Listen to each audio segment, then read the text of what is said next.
La délégation du Haut Conseil des affaires de la communauté économique des États de l'Afrique centrale est venue premièrement présenter cette structure au patron de l'économie nationale de la RDC avant d'aborder la question relative à la libre circulation des biens et des personnes dans la sous-région.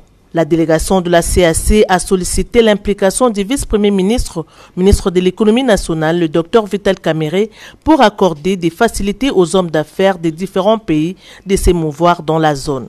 D'après le président du Haut Conseil des affaires de la CAC, Eric Mongamomba, l'objectif principal de sa structure est de promouvoir l'économie dans cet espace géographique qui comprend 11 pays dont la République démocratique du Congo avec une population combinée de plus de 270 millions d'habitants.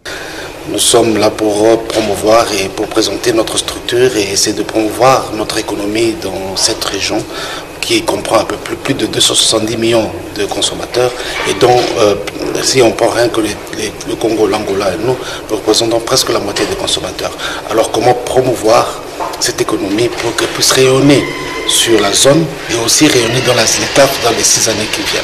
Vous savez qu'il y a un grand problème de moyens de paiement entre la zone CFA et la zone un peu libéralisée ici, et aussi donner des facilités à ce que les hommes d'affaires dans leurs associations respectives puissent se mouvoir à travers la zone.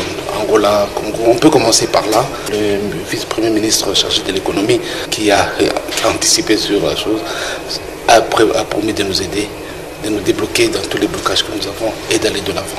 Vital Kamerhe a promis d'intensifier les échanges d'abord sur le plan interne, mais aussi avec d'autres pays de la sous-région pour dégager des mesures nécessaires à la libre circulation des biens et des personnes dans les pays de l'Afrique centrale.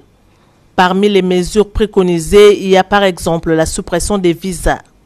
Le patron de l'économie nationale a réitéré son soutien au projet de construction du pont route-rail Kinshasa-Brazzaville. D'après lui, ce projet ne constitue pas un obstacle à la construction du port en eau profonde de Banana.